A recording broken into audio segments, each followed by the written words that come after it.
Good morning, Avenue Christian students. It is Pastor Dan here on a Monday morning, and this is your fresh update of all the things going on and coming up in our ministry, as well as a short overview and kind of highlight of yesterday's lesson.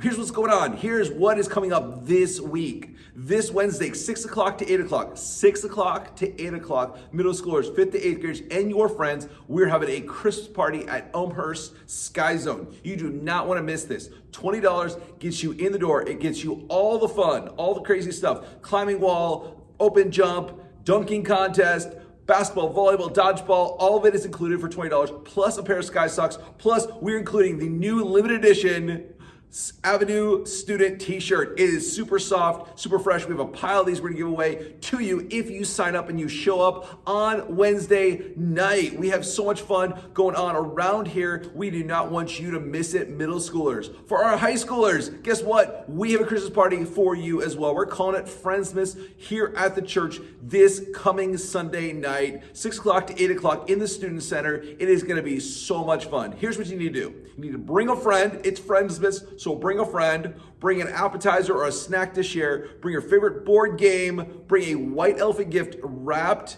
and then you are welcome to bring your pajamas. Just get comfy. We're going to have so much fun just hanging out together in the Student Center, celebrating Christmas, celebrating our friends. And guess what? We have t-shirts for you guys as well. Avenue Christian student t-shirts. We have those as well for you. So make sure you do not miss out on this. Also, as a reminder for everyone, once our Christmas parties are over, we are taking a 2-week break so that you can hang out with your families.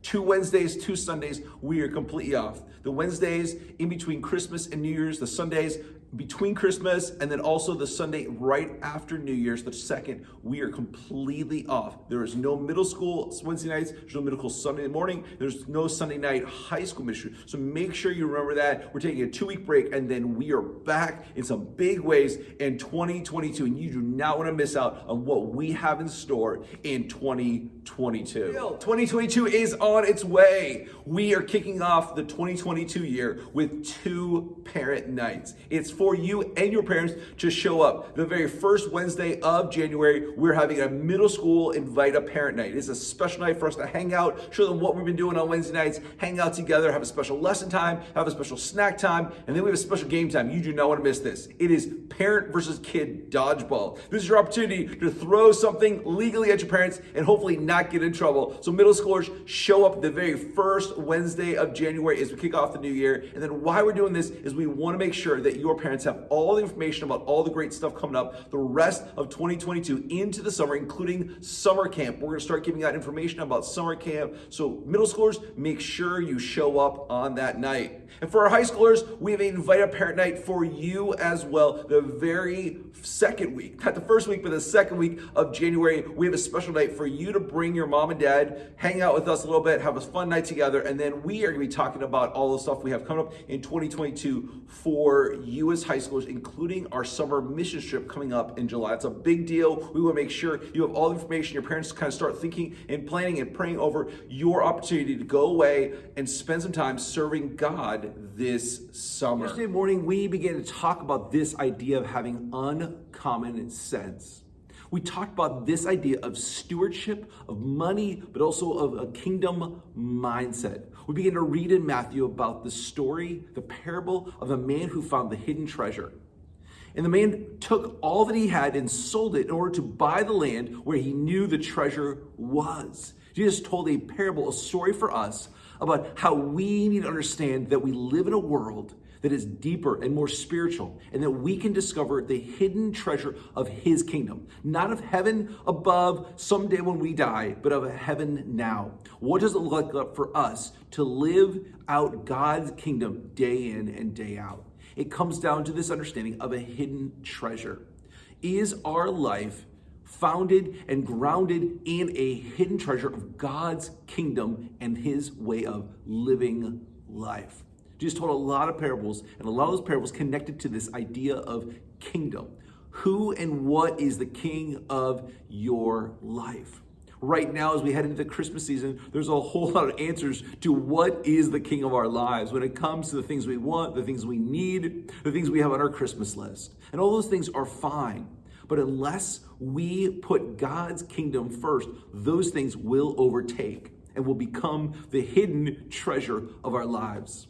Then we talked about this amazing verse, where your treasure is, there where your heart be also. We talked about the idea that our heart directs our lives, and whatever we treasure most becomes our passion, our love.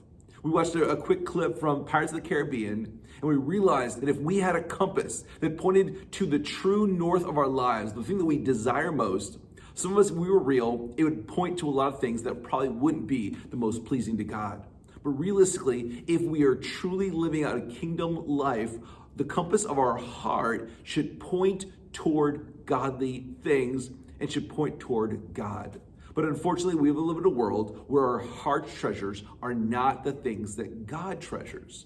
And that changes up when we realize that we need to change our lives and change our world through understanding the stuff we have. We talked about this idea of a stewardship, that we have money, but we also have things. If you were here on Wednesday night with middle school, we connected to this too, what we talked about when it comes to our purpose in this world. The purpose we have in our church is to give our time, talent, and our treasure. That God is asking not just for a tithe of our money, or not just asking for our money, but he's asking for who we are. The time, what is the priority? How do we schedule our lives? But also, what are the gifts? What are the talents? What are the things that we have that we can do well, that we are willing to give back to God? Not just in a church setting, but also in our world. There is so much need around us. And that's why high schoolers were so excited for the opportunity to go away on a mission trip this summer, to spend some time working with refugees, to spend some time understanding that our treasure of our heart should be serving God. And that's where we wrapped up talking about this idea that we should be rich in good deeds. 1 Timothy talks to us and says, be rich in good deeds. If you're going to save up something that's going to be put away in heaven. That we have a future in heaven, but we also have an opportunity to live here and now with a kingdom principle. And that's the idea of a heavenly treasure. What is your treasure? What are you valuing most? It seems uncommon sense for us to live this way in a world that is so obsessed with material stuff, especially even where we live here, right? We live in a very affluent, very rich area sometimes, and sometimes we lose perspective of the world around us that is in need. A world around us where the average person in America, if they're living on government assistance, is getting $1.40, $1.50 a meal per person in a family. That's a hard understanding when we live and we have so much stuff. But we need to change up our thinking and our mindset and our heart mindset. What are the things that we think about? What are the things that we love? And what are the things that we do? When it comes to our time, our talent, and our treasure, are we looking and seeking out the hidden treasures of God in this world? Are we living and giving our heart back to God, not just in salvation, but in how we live our lives? And then what is our heavenly treasure? Who are we bringing to God? Who are we bringing to this understanding of salvation in Christ through the way we live our lives, the things we have, but also how we share our lives and share the good news, the good hope, especially the Christmas season. It is so incredibly easy to talk to people about Jesus because the season is about Jesus. It's about the birth of Jesus. We have an easy in when it comes to our family, our friends, the people around us. It's also this time of year where it's easier for us to serve. But don't let your serving, your giving stop when the Christmas season is over. Allow your life to become an ongoing flow of the spirit of Christmas, the spirit of giving, and living an uncommon sense way of life by making sure that we are becoming rich, not in stuff, but in serving others, by giving up of who we are, being rich in good deeds according to what God has, what God's mindset is. Hopefully we see you this Wednesday night for our parties, this Sunday for our parties. Have a great Christmas season. If we don't, make sure to see us in January when we're back with some great stuff. Thanks for tuning in again, and we'll talk to you later.